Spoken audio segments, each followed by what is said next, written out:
நமக்கு என்ன வேணும்? எவ்வளவு வேணும்? அப்படின்னு பிரபஞ்சத்திட்ட நமக்கு கேட்க தெரியல.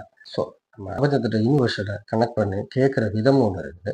ஸோ, அத எப்படி கேட்கிறது அப்படின்றதே நமக்கு தெரியல. நமக்கு எவ்வளவு கேட்கணும்னு தெரியல. அப்படின்னு சொல்லிட்டு கூப்பிடுறாரு. கூப்பிட்டு கேட்கிறாரு. நீங்க சரி எவ்வளவு வேணும்? என்ன எவ்வளவு? அப்படின்னு பேசுறாரு. நீங்க நல்லா பண்ணி குடுத்துருக்கீங்க. சூப்பரா பண்ணி குடுத்துருக்கீங்க. எவ்வளவு வேணும்? அப்படின்னு. இத கேட்கவும் அவருக்கு அ சரி ஐயாட்ட எவ்வளோ கேட்போம்? அப்படின்ட்டு ஒரே யோசனை. ஒரு 3,00,000 கேட்டுறலாம். வழக்கமா எப்பயும் கச்சேரிக்கு வாங்குறது ஒரு 2,00,000 வாங்குவோம். ஸோ இதுக்கு வேணா ஒரு ரூ. 1,00,000 சேர்த்து கேட்டுருவோம். 3,00,000 கேட்போம். அதுக்கு மேல கேட்டோம்னா ஒரு ரூ. 3,00,000 குடுங்க அப்படின்னோனே, சரி ஓகே. ரூ. 3,00,000 ரைட் பரவால்ல. சரி ரைட் அப்படின்னு சொல்லி செக்க போட்டு கையில குடுத்து இந்தாங்க 3,00,000 அப்படின்னு குடுத்து விட்டுறாரு.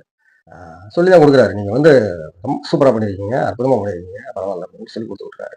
அனுப்பிச்ச உடனே பக்கத்துல ஒரு நண்பர்ட்ட பேசிக்கிட்டு இருக்காரு. ஆ நான் நல்ல வேளை நான் அவருக்கு அதிகமா குடுக்கலாம்னு நெனச்சேன். பட் அவரே 3,00,000 தான் கேட்டாரு அப்படின்னு சொல்லிட்டு.